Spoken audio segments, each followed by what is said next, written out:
დღეს მოვამზადოთ მწვანე ლობიო ნიგვზით. თქვენ როგორ ამზადებთ, დაგვიწერეთ კომენტარებში, გაგვანდეთ თქვენი საოჯახო რეცეპტი. პარკი ლობიოსაც ეძახიან და მზადდება სხვადასხვანაირად. ნიგვზით მომზადებული არის ძალიან გემრიელი, რომელსაც დღეს ჩვენ მოვამზადებთ.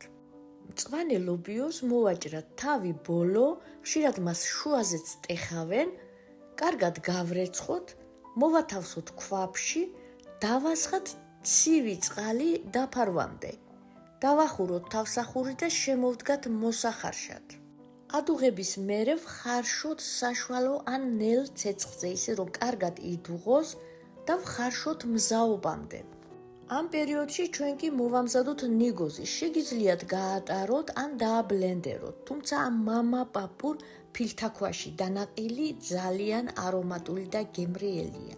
მოვათავსე ქინძის თესლები, ჩემი თესლები ცოტა მომწვანოც არის, არ არის ძალიან ხმელი, ყვავილებსაც თუ ჩააყოლებთ, უფრო არომატული იქნება. აქვე ვამატებ ნიორს, მაქვს ახალი ნიორი, დავამატე 1 ჩაის კოვზი მსხვილი მარილი. დავიწყოთ დანაყვავ, ნაყავთ ფრთხილად, რომ ქინძის მარცვლები არ მოგვიცვიდეს, კარგად რომ დაინაყება, მე აქ ვამატებ დაღერღილ მწარე წიწაკას. არხი თუ ჯერ გამოწერილი არ გაქვთ, ეს ის მომენტია, რომ გამოიწეროთ. სიმწარისთვის ძალიან უხდება მწვანე მწარე წიწაკა და მწვანილებთან შეგიძლიათ დაჭრათ.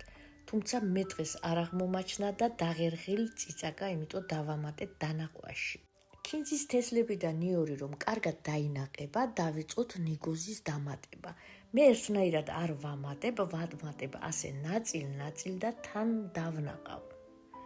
ბოლოს დავამატებ მთელი ნიგოზი. ეხლა ამ ფილთაქვას გავიტან სადმე მყარ ადგილას, რომ დავნაყო კარგად. უკვე კარგად დანაყელი ნიგოზი გადმოვიტანე თასში, მე აქ სითხეს არ ვამატებ დანაყვაში, არის მშრალი, გასათხელებლად გამოვიყენებ ლობიოს ნახარშს. დავჭრათ მწვანილები, უხდება ბევრი მწვანილი და თითქმის ყველანაირი მწვანილი. მაქვს ქინძი, ოხრახუში, კამა, რეჰანი, ჩვენებური ზაფრანა, ცოტა მწვანე ქონდარი. ძალიან უხდება შაშკვლავი, თუ არა გაქვთ, ხმელი მაინც დაამატეთ.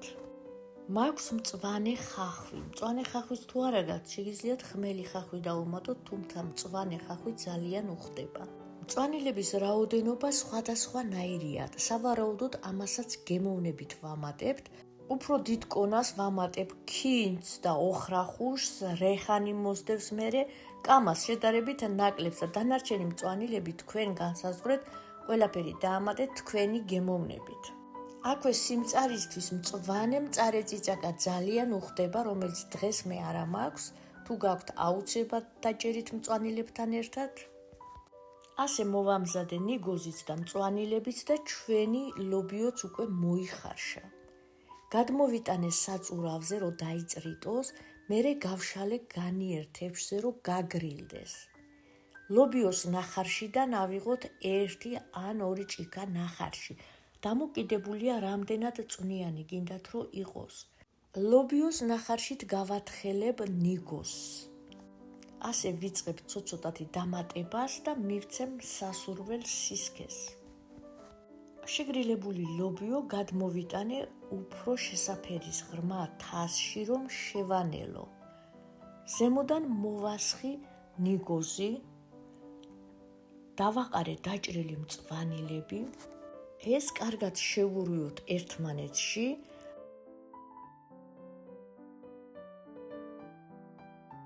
ხის კოვზით ესე ცოტა ჩავტეხოთ ლობიოები. შესანელებლად არ დაგავიწყდეთ, რომ 1 ჩაის კოვზი მარილი უკვე დამატებული გვაქვს. ამიტომ მარილი დაამატეთ გემოვნებით. რამდენად თხელი გინდათ, განსაზღვრეთ თქვენ თვითონ და დამატებით დაამატეთ ლობიოს ნახარში.